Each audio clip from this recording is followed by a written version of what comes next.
This is to show you the kind of scale involved of preventing paranoia and whatnot, managing it, preventing it. How much beeswax does it really take? Well, I've got a crock pot here, and I've got a block of cheese I put in, jalapeno cheese, 1 egg, some turmeric and kelp powder, a whole box of come on, a whole box of whole grain pasta,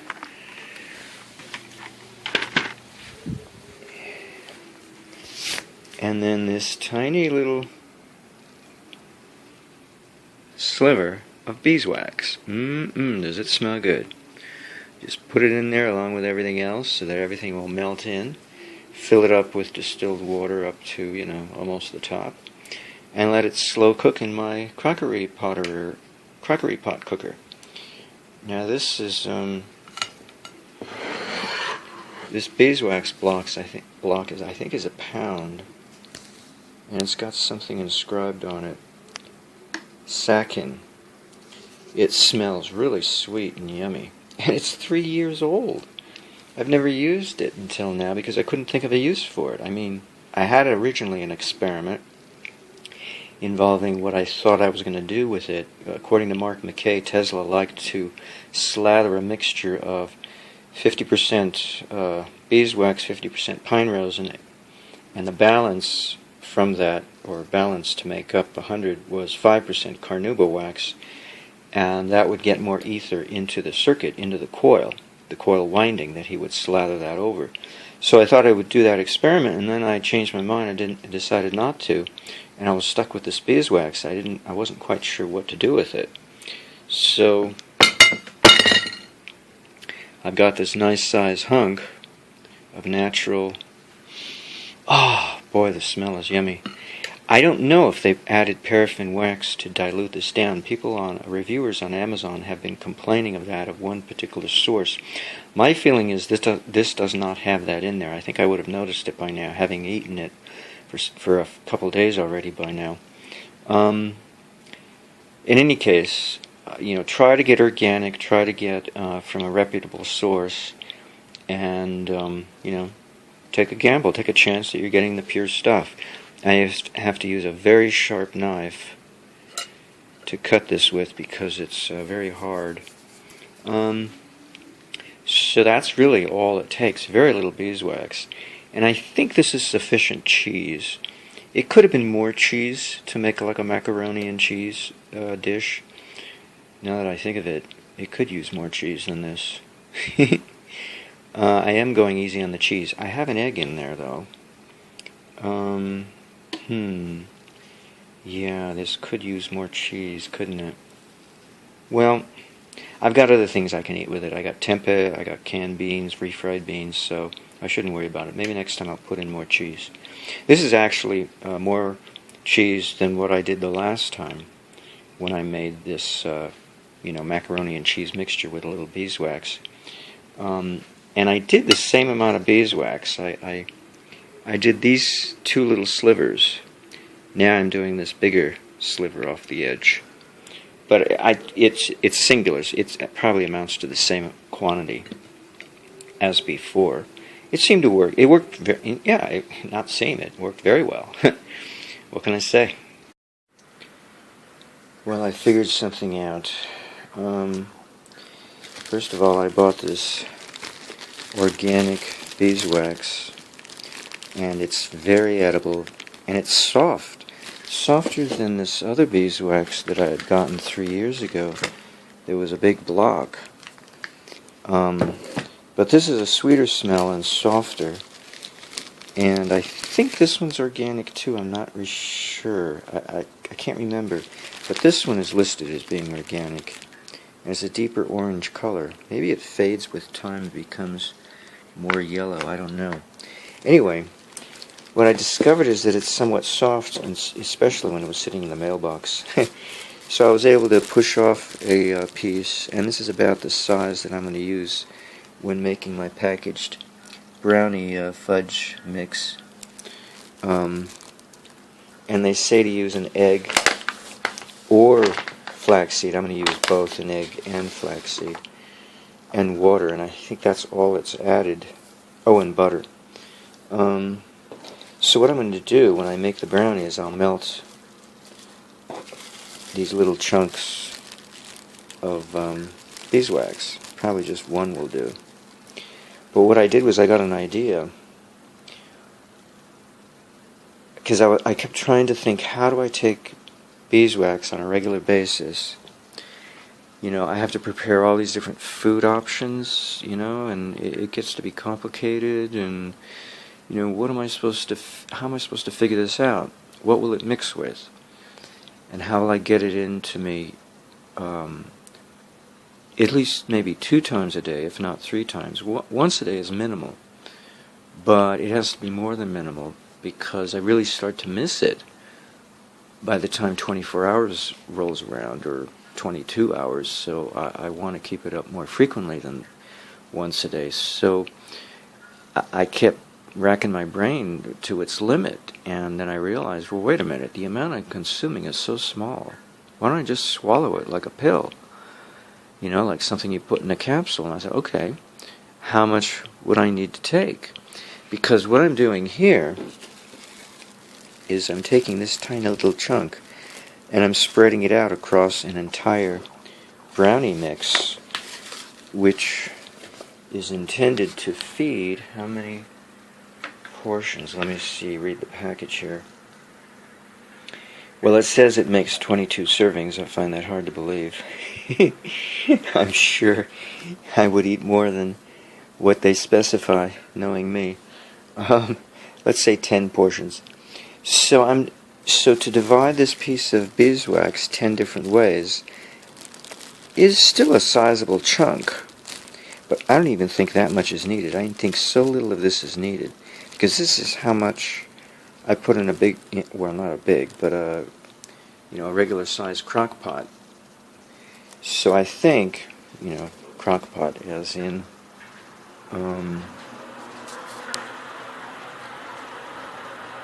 this size down here.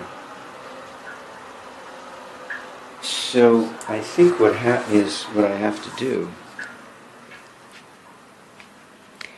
is break off a teeny weeny little crumb and just swallow it like a pill. And I don't have to fear it getting stuck to the inside of my esophagus, because I'm not chewing it.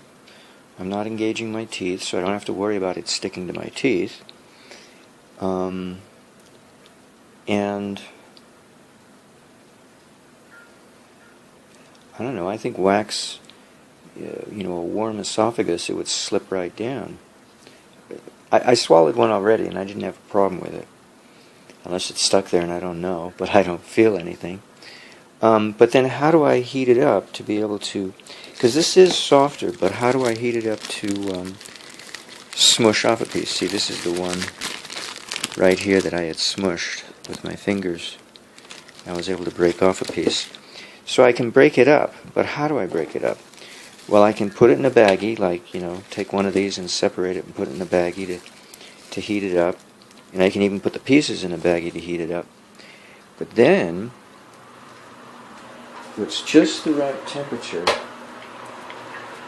is to use my water distiller. I'm always making distilled water every day. I can either put it up here on the grill. This is the fan. It's the condenser. This is the condenser, and the fan is cooling off the condenser coils. So there's a lot of heat up here. This is adequate. Oh my God, that's hot. And what's even hotter is the top of this. Oh my God, I can't even touch that. The glass jar that the distilled water comes out into. That's even hotter. So either way, I got an easy way to melt the wax to heat it up without having to. Actually, that's close to boiling. So I've got an easy way to melt it. And I don't need a double boiler. I don't need to put it in food with a recipe. It's a lot simpler than I thought. Not that I shouldn't cook. I should really, this is funny. It's gotten me encouraged to cook, bake, make more variety. So I'm going to try making cheesecake. I got some pie tins of prepared graham cracker crust pie shells. And I got all this cream cheese. So I'm going to make cheesecake, and brownies.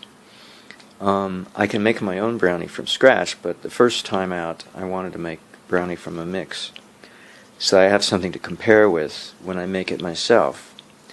And I have the recipe right in front of me, something to help encourage me to do this and not feel like I can't do it. Self-confidence is not always easy, so I remember that distinctly. When you're in doubt, just use somebody else's recipe, and then you can always shoot off from there, your offshoot, personalized version, and say, well, but I based it on somebody else. I made their recipe first, and then I just kept modifying it. So the advantage, I guess, is that there's nothing wrong with putting beeswax in food. We just have to hide it properly, and it has to be adequately diluted so that you don't get it gummed up on your teeth. So I put very little in the crock pot with the pasta, but I put cheese in there to melt the cheese. So you want to find something sticky for the beeswax to stick to, so they mutually stick to each other. And so I just thought cheese was a very good candidate for that purpose. But short of cheese, what else do you use? Well, cream cheese is close. It's not quite the same thing. And butter isn't exactly sticky, but it can harden when it cools. And it'll be diluted down in the brownie mix. But it's at room temperature, or even more so than that. It's refrigerated, the leftover. Once you take it out of the oven, maybe you don't eat it right away, so you put it in the fridge and it'll harden even more. So the butter will harden, and the beeswax diluted in the butter content will harden as well. But they'll stick to, they'll be solid. In that sense, they're stuck to each other. I hope I didn't get this piece of beeswax stuck in my throat. I don't know, I have something I've been coughing up lately. Let's hope that's not the case, because if that is the case, then what it means is we can swallow a little crumb of beeswax, but it's got to be while we're eating other things, so that the food pushes it down the esophagus. Otherwise, it'll just remain stuck in the esophagus. So that might be the safer way to go. But at least I don't have to go to the trouble of cooking everything, and being dependent on something complicated when it's really quite effortless. Just like you take certain pills with your meal, like I take cayenne pepper pills, capsules, with my meal, because if I take it exterior to a meal, I'll get a very upset tummy. But I know how valuable cayenne is, so I like to take it with a meal. Sometimes I don't. Now I have two options. I can either take cayenne, or I can take cloves, and they both have their own distinct value, but I don't bother taking them exterior to a meal. Just about anything else I can take exterior to a meal, like kelp tablets, B-complex. Oh, the only other thing I take with a meal, and I take it only rarely, a couple times a year, is this liquid iron. It's got an eyedropper in there. I squirt it over food. So this is going to work out pretty nicely. So when I make the brownie, I figured out, they say use 2 teaspoons of flaxseed meal or an egg, and I'll just use both, It solves that problem. So it calls for half a cup of butter, melted butter, half a cup of water, 2 teaspoons of flaxseed meal or 1 egg. I'll use both the flaxseed and the egg. And I'll follow the directions on the package. Now I'm going to do it in a very interesting way. I'm going to do the whole procedure using my crock pot as my method of madness. And what I'm going to do is I'm going to use a mug, a ceramic mug, to melt the butter. And I'll put the piece of beeswax in there along with the stick of butter. I don't know how much a stick is worth. They usually tell you on the stick what it's worth, if it's worth a cup or half a cup. So I use, and then I'll put this in a water bath in the crock pot. And so I'll heat the water up in the crock pot and have the butter and wax in this mug sitting in the water. And that way I'll be able to melt the butter and the beeswax. So it'll work out. And then I can take this out and pour the water out of the crock pot and oil it. I'll oil the crock pot and I'll use that to make my brownie.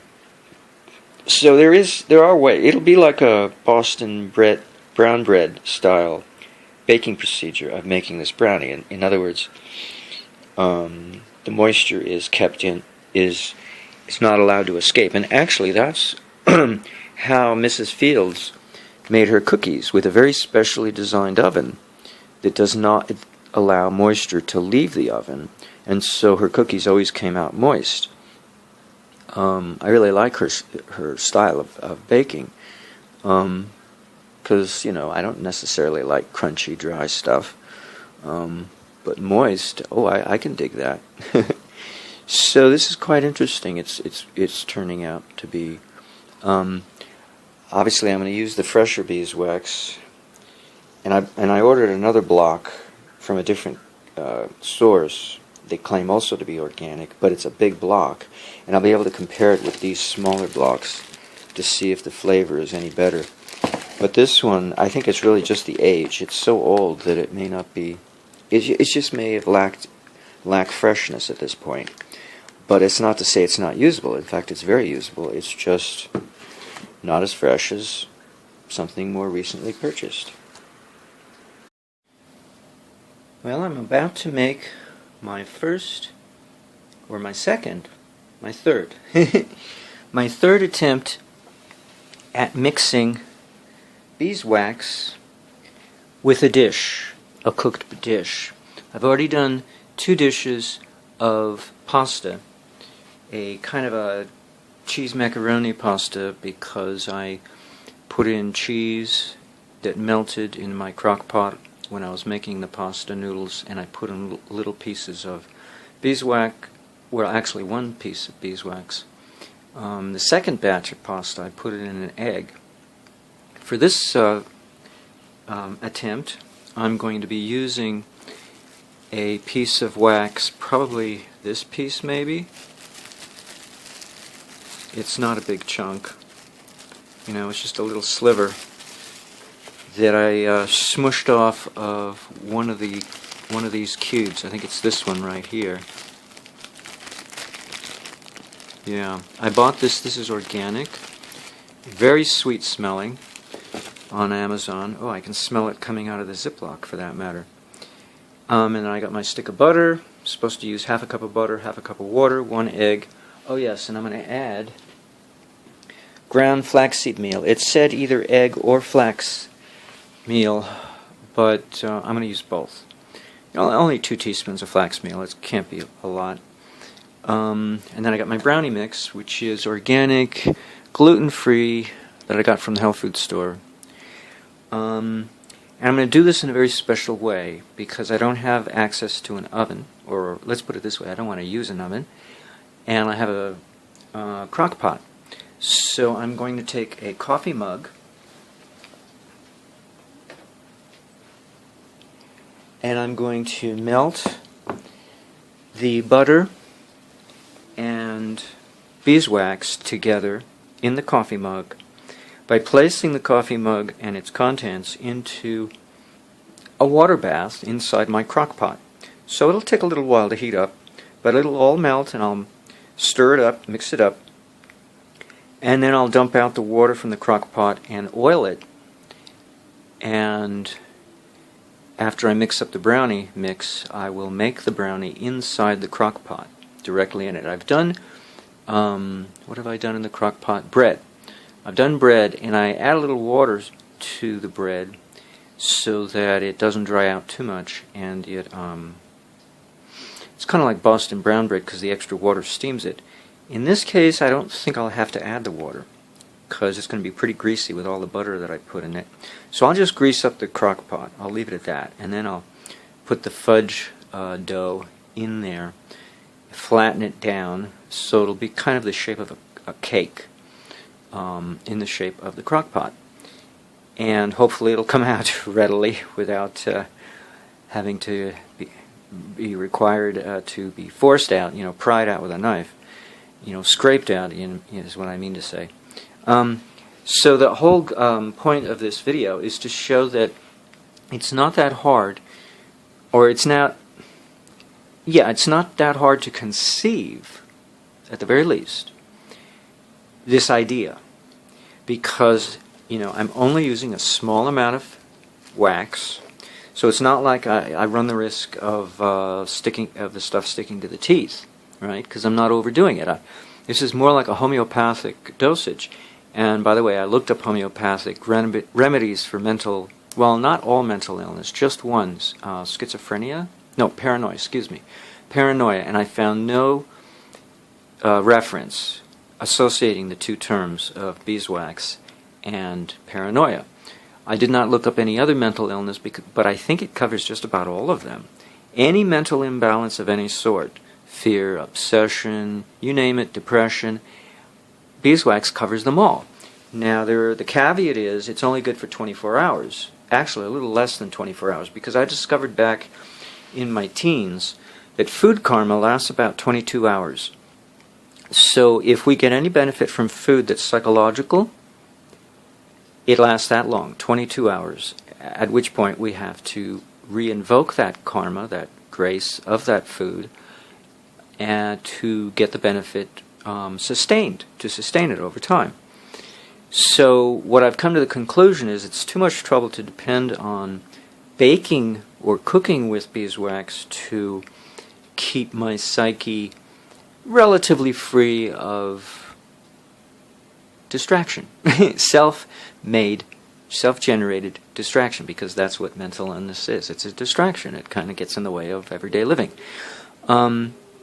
So what I've determined, and I've experimented, and it works pretty good, is I take a really, really tiny crumb, just a crumb of beeswax, and I swallow it with lots of fluid to make sure it doesn't get stuck anywhere. And that works. I feel the benefit within maybe 5 minutes. Probably it takes that long for it to dissolve in the stomach. So I'm covering both grounds by swallowing it between meals or at the end of a meal. I could try and remember to do it at the beginning of a meal. Usually I'm too hungry to think of things like that. As well as experiment with making recipes so that other people can enjoy it, because there's got to be more variety of things we can put beeswax in other than just macaroni and cheese. It must be other. Now, I've thought of an omelet, but I'm not into making omelets. Usually when I eat eggs, I like to dilute it down with a lot of other material, a lot of other starches, because for me an egg is pretty rich, a little too rich to make a habit of eating it just straight as it is, like everybody else does. In other words, I've had a low-protein diet since I became a vegan when I was 17. I fasted when I was 17 on fruits and vegetables for 2 years. So I learned the need to go easy on the protein. And Charlie Lutz has said that we Westerners, or Americans in particular, tend to overdo protein. Now, anybody who has kittens or cats knows what the result is. It wears out the kidneys. Cats either die of kidney failure or they die of leukemia, feline leukemia, which of course is not peculiar to them. It's only peculiar to anybody who licks their feet when they walk through antifreeze puddles, which dogs don't do and we don't do. But cats do. So they get leukemia and we don't, unless something else we should inhale, lean over an open cap of a radiator that's steaming. That's kind of stupid. But a lot of people, I've seen people do it, and they're just looking for trouble down the line. Anyway, so I'm looking for ways to take beeswax in various ways. And so what's happened is that I really like to eat now. One of the problems that I was having was a fear of food when I was younger. And it wasn't food that was the problem. It was my stepfather blaming me for his failed marriage because he was dishonest. But it deeply scarred me, and it's been following me like a shadow ever since, because it keeps reviving itself, reincarnating itself in all these new formats. So now I've got, and also I'm an activist, so I upset a few people, I break a few hearts.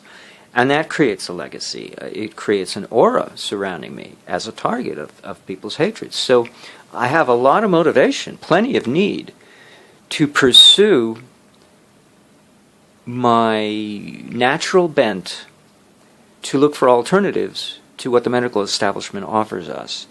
And I've never taken psychotropic medication under advisement from a psychiatrist, although I did test out one little granule from a capsule of a friend. You know, she thought, oh, maybe it helps me. I was prescribed for me. Maybe it'll help you. Felt like my whole body was set in concrete. You know, like the mafia puts your feet in a concrete block and throws you over the edge of the bridge into some river, you know. It literally felt like my whole body was set in concrete. It was a horrible feeling. I can't remember the name of the drug. It started with the letter N as in Nancy. But be that as it may, that experience was enough to justify, from direct personal experience, not any kind of inference from what other people say, stay away from this stuff, you know? Psychotropic medication is heavy-handed. It's overindulgent. And if beeswax can do for others what it has done for me, it's like, what, you know? And why worry about beeswax being non-digestible? Well, so is cellulose, so is bran, yet we eat them anyway. Psyllium seed husks, you know, I mean, come on, a lot of people eat things that are not digestible, but we eat them for a reason. And the reason here is balancing the mind. Nutrition, with a nutritional supplement. It's so straightforward, it's unbelievable. Now, I used to chew honeycomb when I was a kid, and I don't do that anymore because I can't handle that much sugar, especially glucose sugar. I prefer complex carbohydrates, but I do like I have a sweet tooth, you know, like anybody else. And I like fatty stuff, too, rich food, because I'm skinny, you know. It's not easy for me to put on weight. But taking this beeswax has altered my opinion of food. Now I get to enjoy myself with relish and without any reservation whatsoever. So whatever accusation the psychiatrist back in 1987 made against me that my mother wanted to employ to shut me up and get welfare, claiming I was afraid of food, a bit melodramatic in that respect, it's no longer true, because I found a way around it. Now, it may be something peculiar to beeswax, you know, or it may just be something peculiar to wax in general. If that's the case, if the latter is the case, then I suspect it's a leaky gut syndrome, which goes beyond merely the wall of the intestinal lining to actually reach the blood-brain barrier, which would then allow chemicals into the brain that have no business entering into the brain and into the cerebrospinal fluid, if I pronounce that correctly, but to remain in the blood instead. And if they do enter the brain, just like things exit the gut that are not supposed to, like big protein molecules that are supposed to be digested first into amino acids, they become allergens and create an autoimmune response on the part of the physiology. Well, what if something like that happens across the blood-brain barrier? And it's not supposed to. The brain's supposed to be protected from such things. So if it's a two-stage failure, a multi-stage failure on the part of the body to protect itself, and not function properly, then we're not talking about mental illness in some kind of way that therapy can fix. And I would just assume use nutritional alternatives if I can. Why not? And I didn't quite stumble on this discovery. It was really, well, I did, actually. I was trying to settle an upset tummy. I've already made a video on this topic, but it's worth repeating. Because I make extensive use of silver, bioavailable ionic silver, and when that makes its way into the gut, because I don't drink the stuff, I bathe in it, it forms particles of silver because they come out of solution, they start to crystallize because chloride ion makes silver very unstable, and particles of metal, even if they're nano-sized, upset my tummy. My tummy is a very sensitive tummy. So I run the risk of an upset tummy if I don't chew on this beeswax. Otherwise, my only alternative is to take lots and lots of calcium carbonate, so much so in excess that I literally line my stomach with chalk, basically. But I don't like that alternative. You know, there's nothing wrong with having calcium in your diet, but that's a little excessive. But a little nodule, a little crumb, a little crumb of beeswax, it can hardly be harmful. Particularly since when I was a kid chewing beeswax, honeycomb, I make a point of bringing this up because I chewed it like gum as long as I could to swallow the stuff, because I had studied this stuff. I had studied beekeeping when I was a kid, and I knew beeswax was nutritionally beneficial to the physiology, so I wanted to get as much of it as possible into my gut. And anything I couldn't chew down, I'd eventually spit out. But I wanted to chew out all the flavor and reduce the size of the wad of honeycomb until there was like no chance in heaven to chew it any further. So that was then, this is now, and I'm sorry I didn't keep up the practice, you know, or even just cook with honeycomb or find some way. But, you know, here I am 59 years old, and I finally rediscover the value of beeswax, the nutritional value of beeswax for mental illness, for neutralizing just about any mental illness you can imagine. But it's not a cure. It's a management technique. And psychiatrists will confess that their psychotropic medication is not a cure either. It's no better. If anything, it's worse.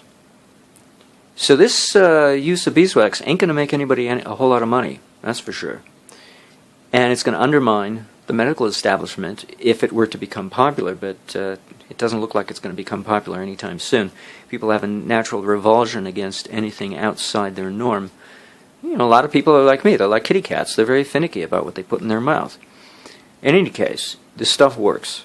I'm here to tell you that and to show you, demonstrate at any rate. It's not that hard to conceive of putting it in our food, let alone swallowing little crumbs of it periodically during the day. So I've got my ingredients here, and I'm going to set forth now on my multiple sub-episodes here in this video to just go through the motion and make the brownie according to my limited methods that I'm, you know, putting boundaries on myself to stay within certain boundaries and be flexible and adaptable, because there's nothing like adaptability and rebound. Nothing like rebound and adaptability to coming out of any kind of problem or trouble, you know. So I don't know what this cost me. Let's say it cost me $6 or $7, this package. The butter is organic, the eggs are organic, grass, you know, free-range chickens. The beeswax is organic.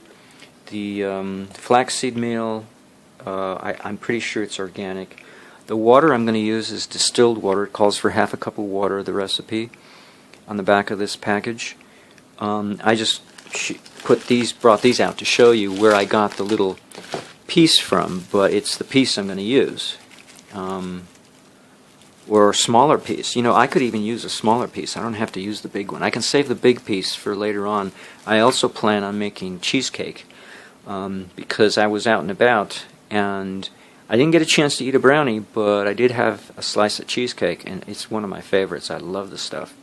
So I bought lots of cream cheese. So I got the ingredients for making cheesecake and a pre-made pie crumb base. But right now I want to try my brownie mix.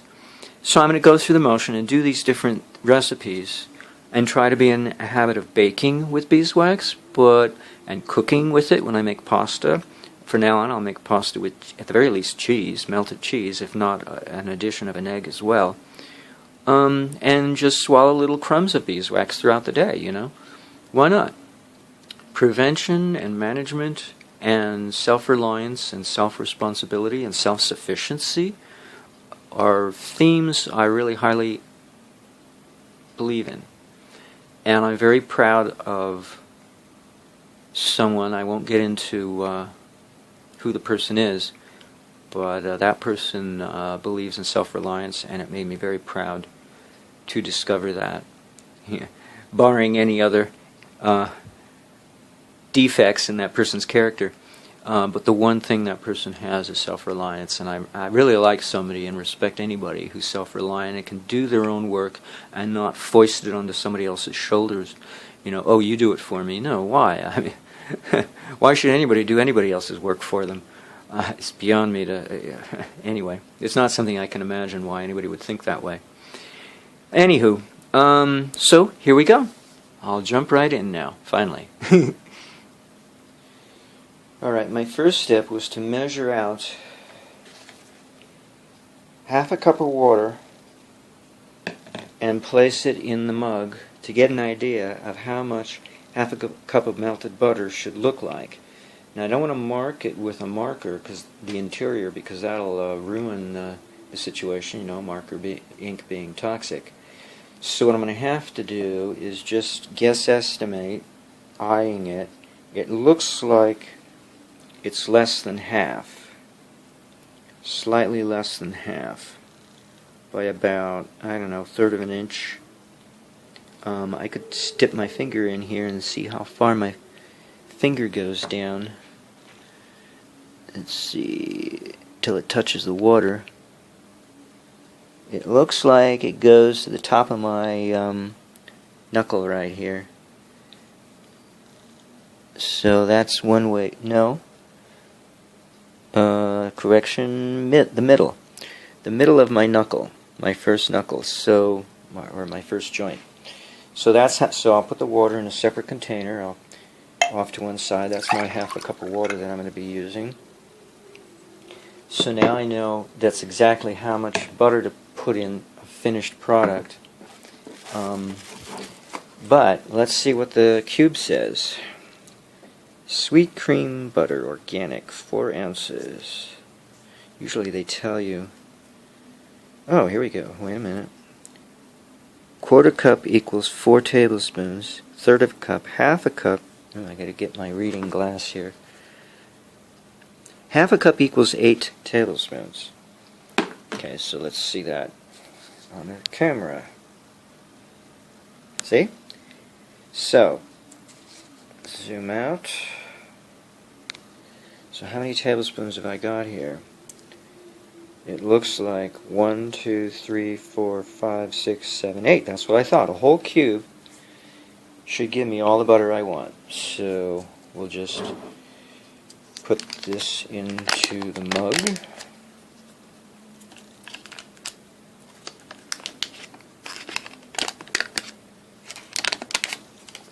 Very carefully.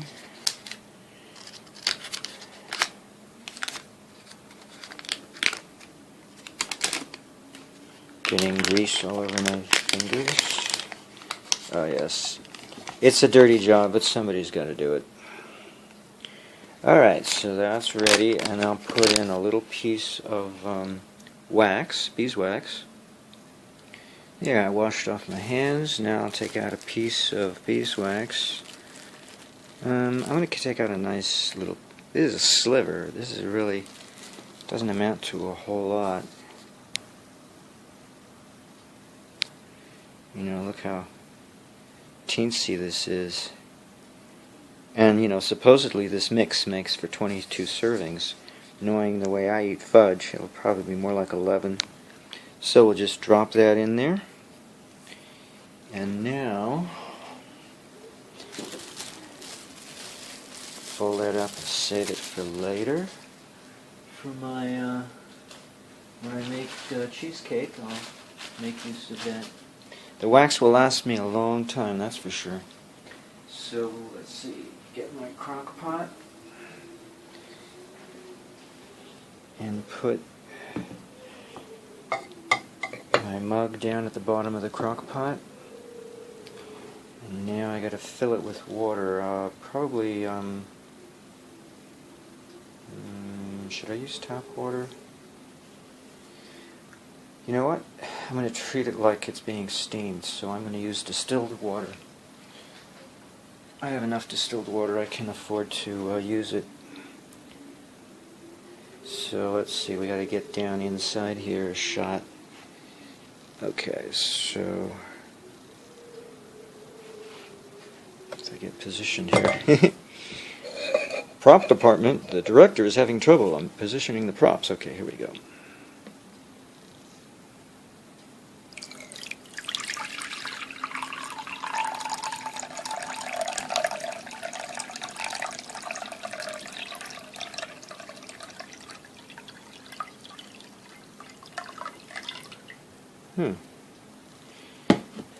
Could add more. Alright, I'll add a little more.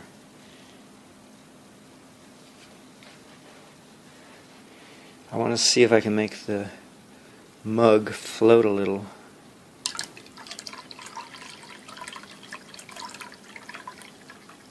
Alright, I'm not going to see that happen.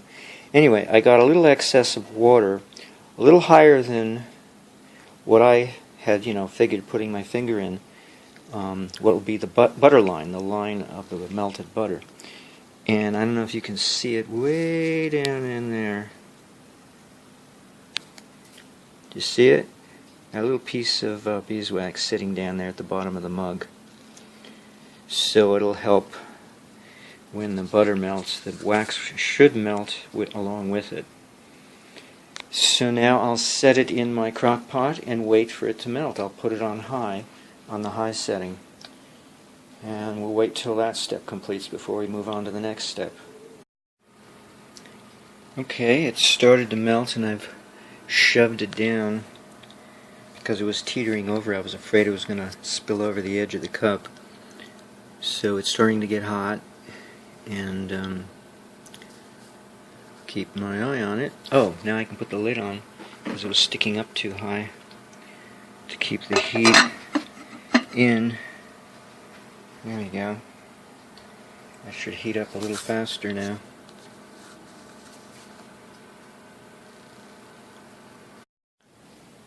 Okay, let's see how we're doing here.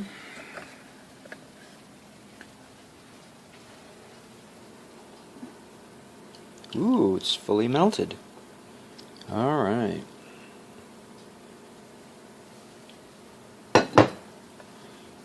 So, let's see, I'll turn it off. I wonder if it's too hot to touch. No, because I have it on plate warm at the moment. Ooh, it's a little bit hot. And now I want to take the water out and spill it off into here. I'll use it for other things. So we'll pause. And we'll swirl the butter around. Ooh, the wax is not melted.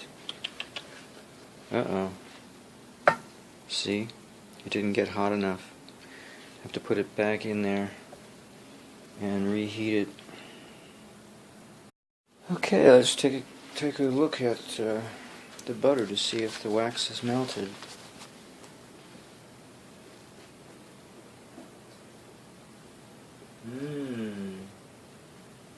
I believe it has melted. Want to take a peek?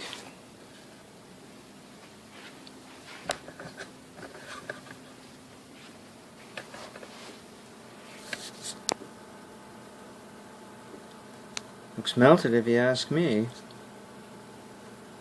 Alright, so I'll take it out of there and stir it up. First, let's take it out.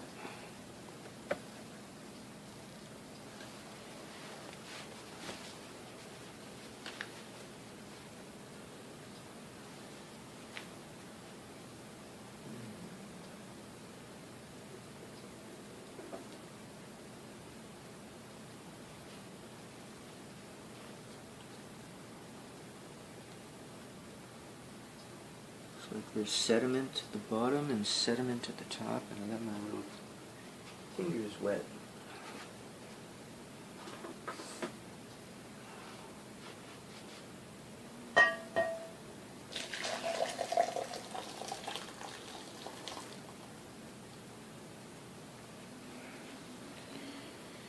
Okay.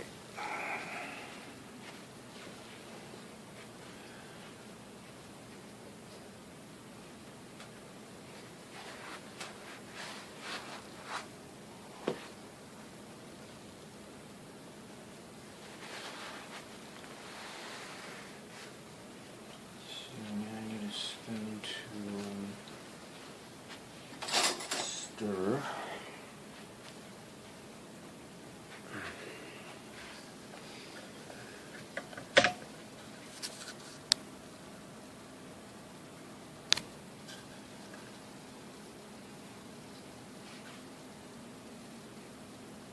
Do I want to use a spoon?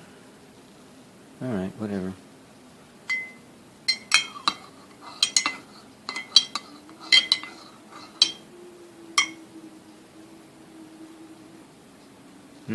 Completely, yes, dissolved. Perfect. Oh, there is sediment at the bottom, though. Oh my goodness. When I stir, it comes up to the surface. Otherwise, it sinks to the bottom. Interesting. In fact, it's cloudy now. Good. My stirring agitated it. Couldn't ask for anything better. Alright.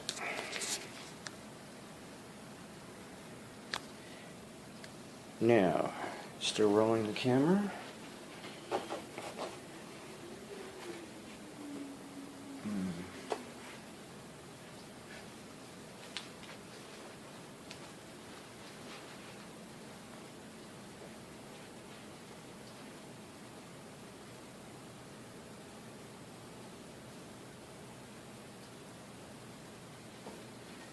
Alright, what do the directions say? Let's see. Melt butter, did that. In a large mixing bowl, whisk together the water, the ground flaxseed, and the melted butter. Water, ground flaxseed, or egg, and the melted butter. Okay.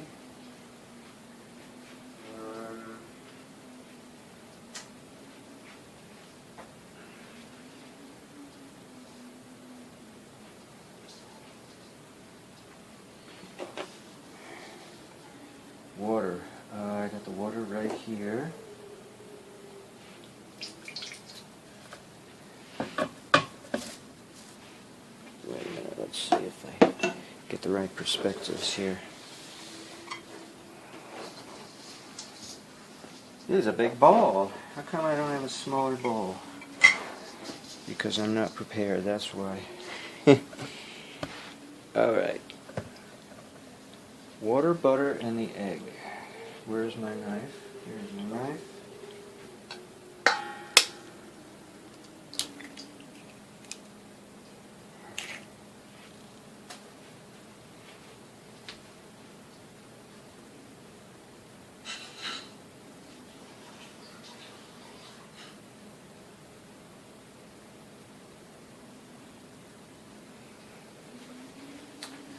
And what's missing? Whisk. Oh, butter.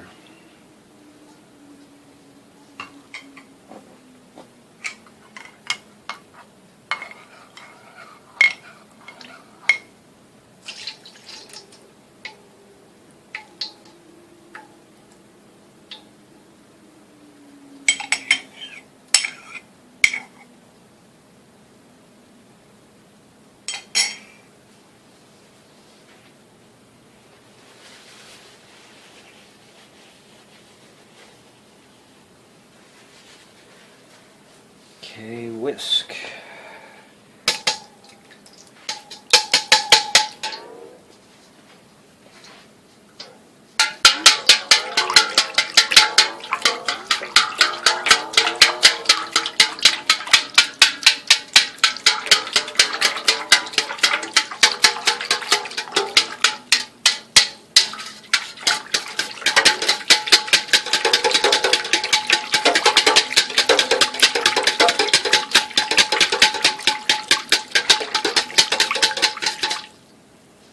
Alright. So that was that. Now the next step says ground flaxseed. Oh yes, ground flaxseed.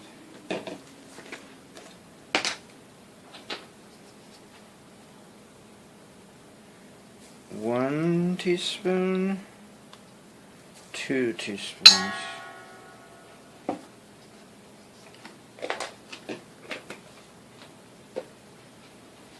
Do some more whisking.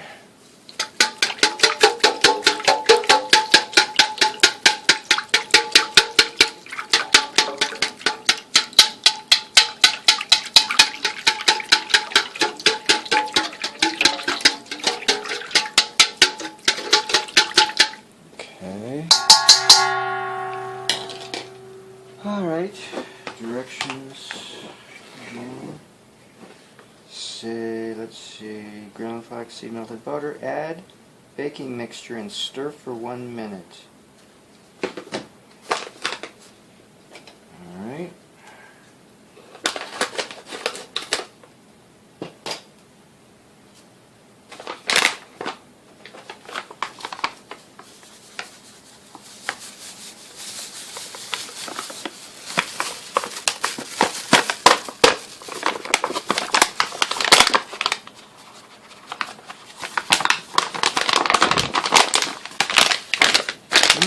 Smells chocolatey.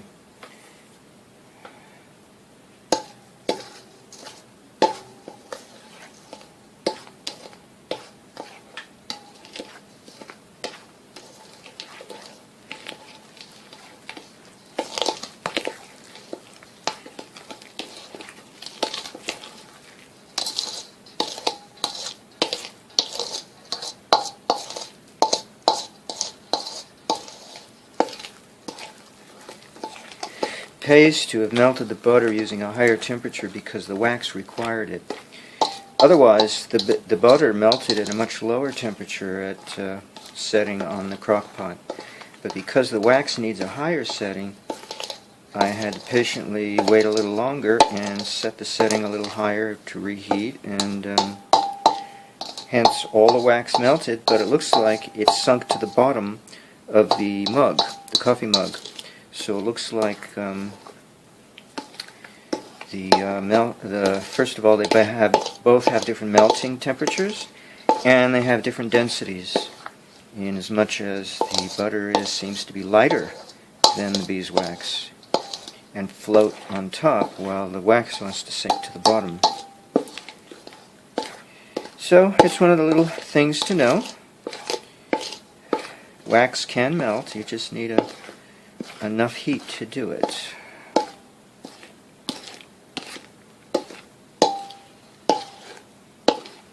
Am I in the center of camera? I'm not even in the center of... See, there we go. So it looks like everything's wetted. There's no dry specks of flour. And that was what the directions said. Now let's try, let's see, I need my knife. I need another knife. Oh shit, I'm short of knives. I'll have to use a plastic spoon. Make sure there's nothing dry in the mixing spoon. Sometimes something dry wants to get caught up, usually in the scoop portion of the spoon, but I don't see anything there, so that's good. I use the cup as my holding device for my dirty spoons. Okay. Now, next step. Batter should be very thick and sticky. Add 1 or more 2 tablespoons of water if batter is still dry. Be careful not to add too much. Should be thick and sticky. I don't know, that looks thick and sticky to me. Yeah, that's thick and sticky, yeah. Here, I'll show you what thick and sticky is. See how that sits up? That's thick and sticky. Alright. No need to add more water, because I added the flaxseed, see? So both the flaxseed and the egg are in there. So I don't have to do anything more. Let's see, what else? That was okay. Stir in a ½ cup of any desired mix, such as chocolate chips, nuts, or dried fruit. I'm going to skip that. Scoop brownie batter into a greased pan and spread out evenly. So for this step, I have to get the crockery pot and oil it. And I'm going to touch it here to see if it's... Oh, it's not even hot. Thank God. Cools off very quickly. Alright, so now I've got this apricot oil, and I'm going to use that. It's not the best oil in the world, right? I should be using an edible oil, but I think this is an edible oil. I've eaten it already. Softens, yeah, whatever. It's supposed to be for massage oil, but I'm going to use it as my... Ooh, it's leaking.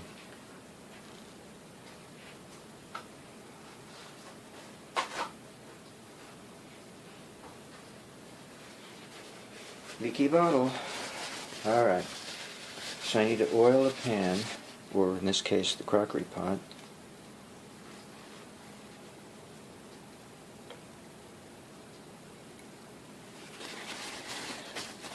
So I understand that this is a thin oil. Let's see, now how do I oil this? Well, I can use my fingers. Yeah, I'm good at using my fingers. I tend to use my fingers when it comes to oiling pans. If I'm supposed to use some other method, let me know. But, whoops, sorry. Hit the camera there. You know, I've never made brownies before. I've made cakes, I've made pie. I think I've made pie, yeah, I'm pretty sure of that. Pizza from scratch. All kinds of breads you can imagine. Under the sun.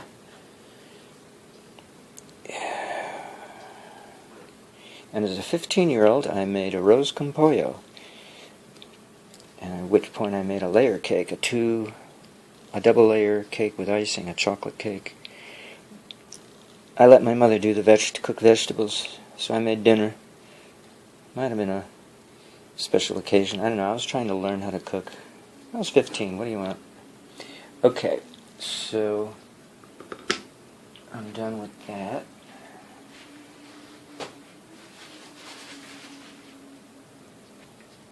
Okay, now comes the fun part. Scooping it in.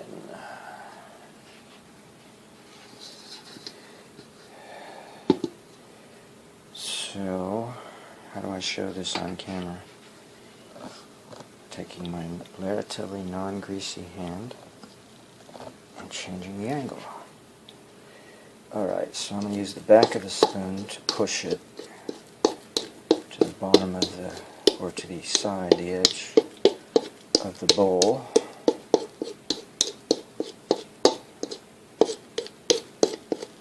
Mmm.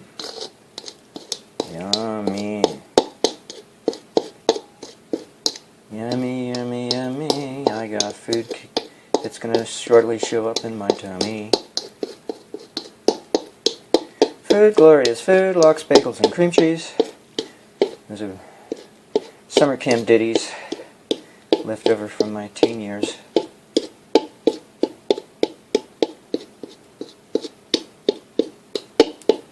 Okay. Boy, this stuff doesn't want to move too fast. I don't even know if I'm in camera. Yeah, I guess I am in the shot. Slowly we make our way to the bottom and out the bowl. I never thought I would do cooking videos. No, I have. Yeah, I've done some already on my other channel, my Vinyasa channel, which I don't add anything anymore because I get flagged too many times for breaking people's hearts, but never the law. Well, policy, how's that? YouTube policy. Anyway, enough of that. You don't need to keep doing that, right? So now I just try to stay focused. One channel per topic. And stay focused. Helps me focus, hey. Focusing may not be the easiest thing for me. I'm a big believer in generosity and generality. They seem to rhyme.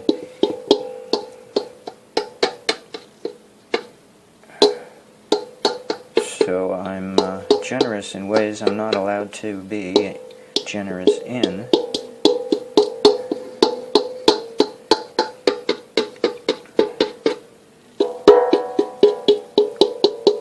But hey, I like being generous, so let's just try cooking.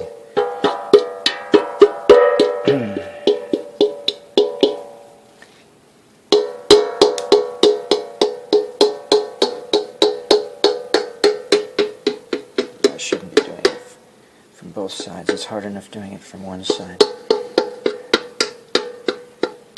Yeah, I should just do from one side.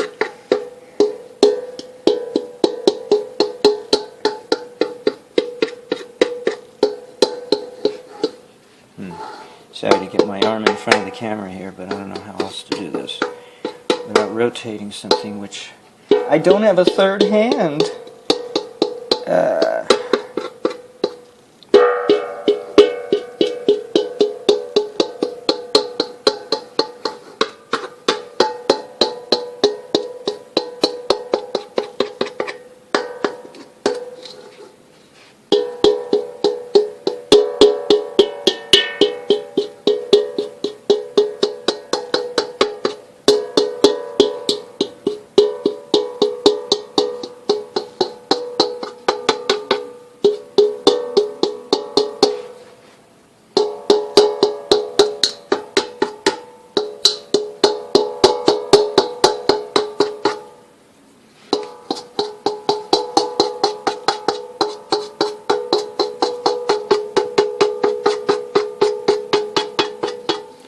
Okay, all out.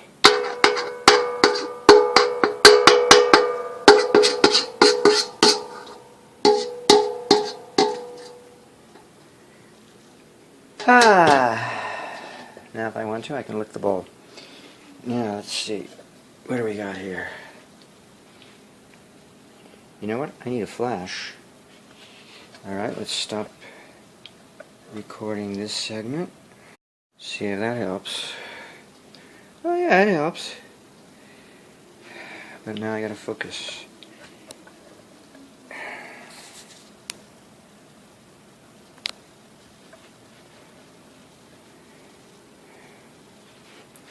Boy, I wish I had 3 hands right now.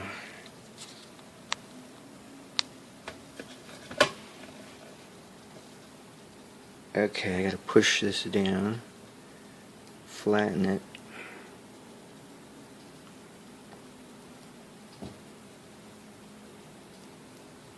It's going to be a fudge cake.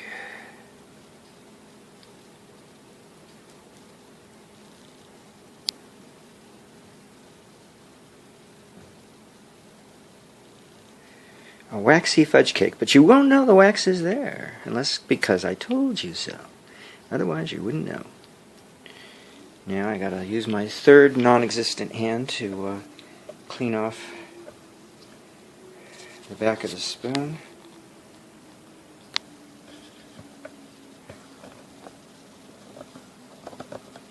So where's my spoon? I don't want to waste any of this precious substance. Oh yeah. Oh, we're talking about the wax, right? Make sure that's pushed down. Oh my tummy's going to be happy with me. So, let's turn off the flash. Okay. Let's put that in the crock pot. Cover it up, if I can reach. Okay, so the directions say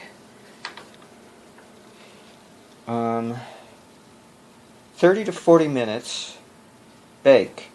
When pulling pan from oven, feel center of batch and make sure it is slightly firm. If still soft, bake for an additional 5 to 10 minutes. Alright? So I'll set my timer on my cell phone for 30 to 40 minutes. Let's say 30 minutes. And we'll take it from there. I set the setting on high. Let's see if I can show you. So you see it's all the way to the right, high. There's high, low, warm, and off. You know, that's like plate warm. So I put it all the way to high. So it's going to take a while. It's going to take more than 30 minutes just to heat up. But I don't know, I'll do 45 minutes. How's that? I'll do 45 minutes on my cell phone timer, because it's going to take a while to cook. I don't know. No, I'll do 35. I'll do 35 minutes. Yeah, okay. Okay, the directions says bake for 30 to 40 minutes when pulling pan from oven. Feel center of batch and make sure it is slightly firm. If still soft, bake for an additional 5 to 10 minutes. So, am I sure that this is firm? How am I going to find out with a knife? I should probably be using a spoon. So I ran my timer, my cell phone timer, for 35 minutes, and the interesting thing is the sides have risen, but the center is depressed. So I'm not even going to bother testing it. Let's zoom in here. Wait, I should get some flash going. Alright, zoom in.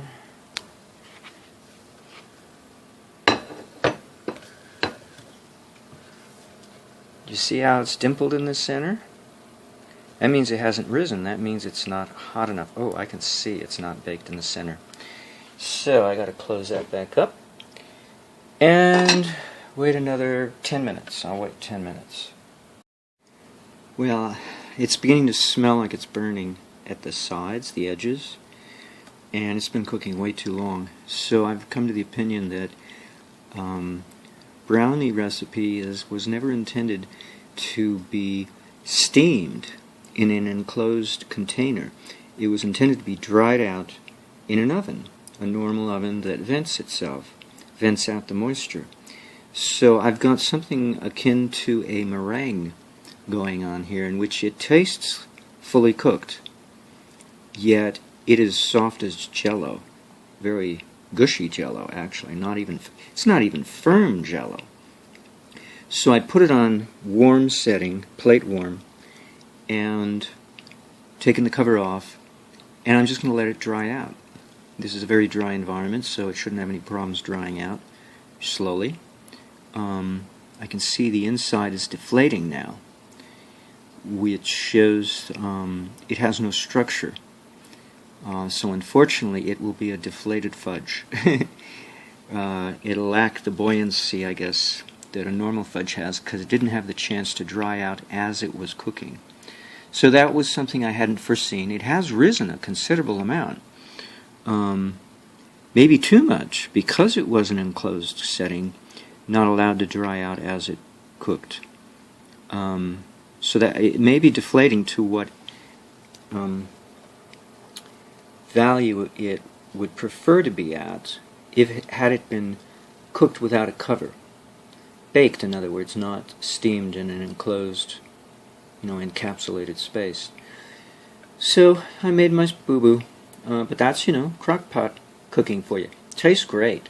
Can't wait till it finishes, But I'm just going to have to dry it out, kind of serve double duty here as a dehydrator, the crock pot, and hope for the best.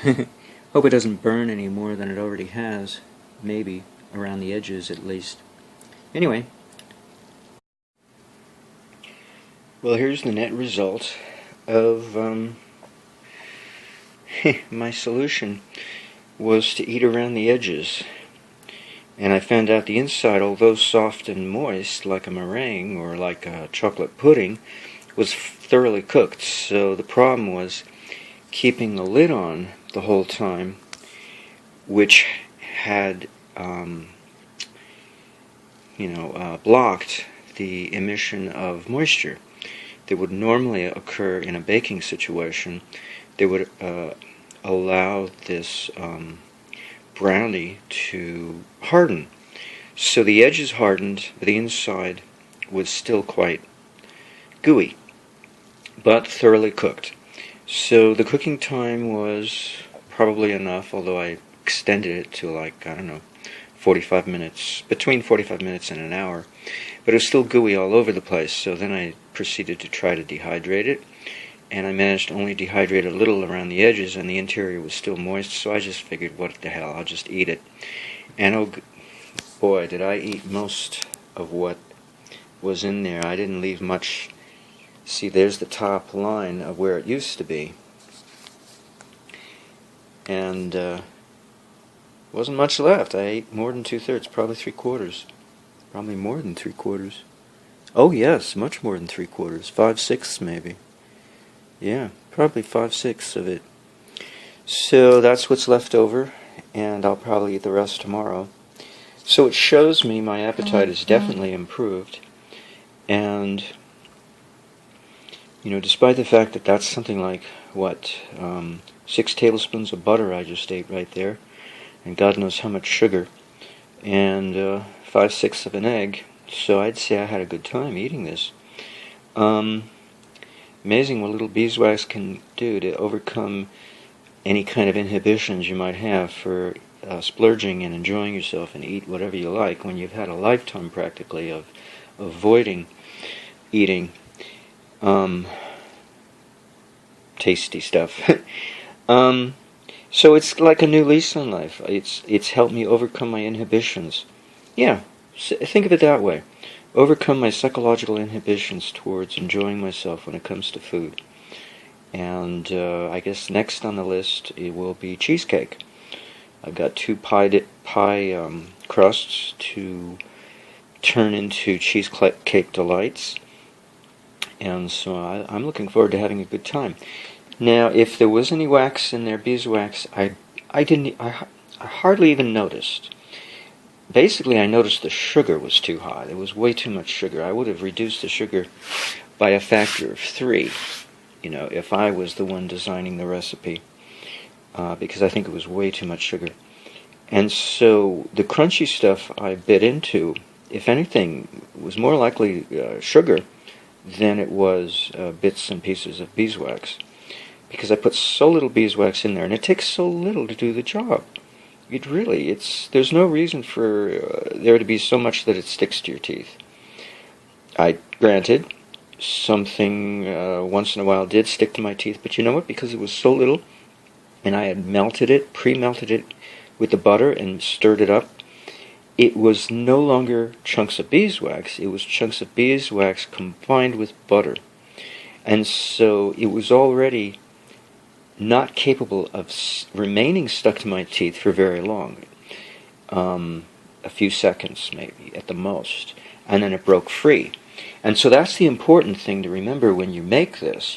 Not only do you put so little in, but you make sure you thoroughly melt the beeswax and mix it in with some other dispersion medium, be it cheese, which is probably the most ideal because the cheese is sticky, and the beeswax, when it melts and the cheese melts, they'll thoroughly bind to each other, not just dilute and mix into each other. So you won't even know the beeswax is there because both are sticky. Now in the case of melted butter or coconut fat, either one, you're dealing with a fully saturated fat, and so it's possible, you might get away with hiding the beeswax in there. Not as good as cheese in terms of texture, although in terms of flavor, of course, the fat is more satisfying than is cheese. But in a butter fat or coconut fat situation, yeah, you're going to run the risk of the beeswax being noticeable in terms of the sensation of touch.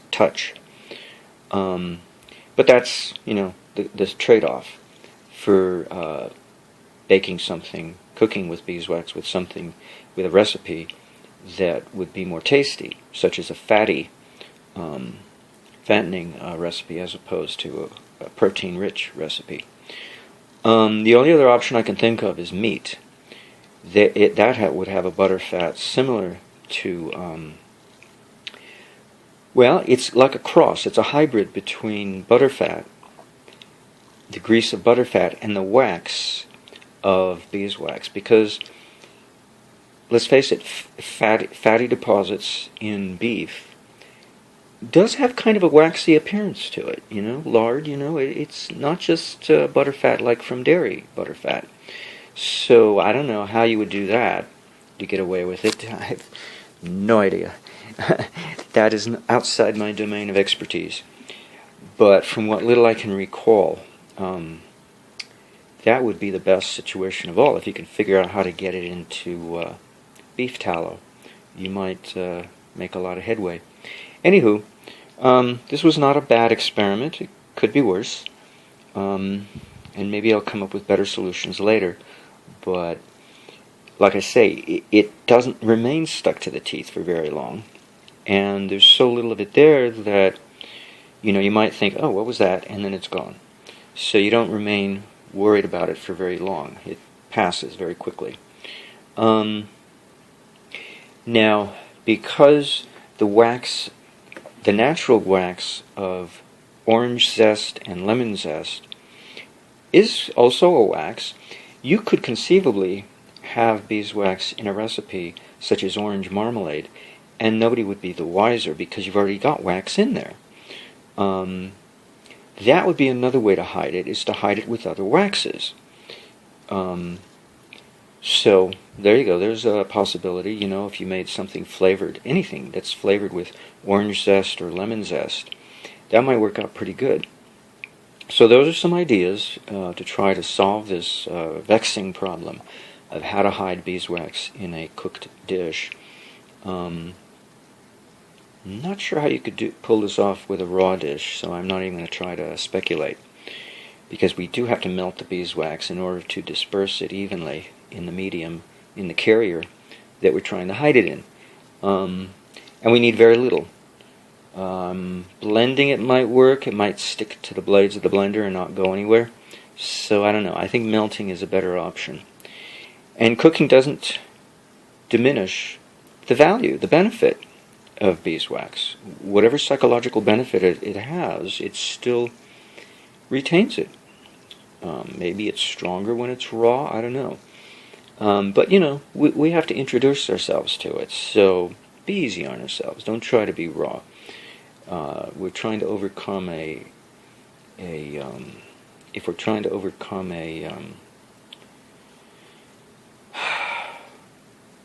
lifetime of being infected with a morality that is foreign to our nature that we want to throw off, that's the selling point. Not to try to convince you that beeswax is good for you. No, if you already know the value of honeybee products, but you're just not sure how to work it into a dish, that's really the kind of person these videos are geared for. Or anybody that's venturesome to try something new. But for anybody who's already closed-minded to the idea, don't worry. Don't even bother. Move on. Move along. Don't even linger here. All right.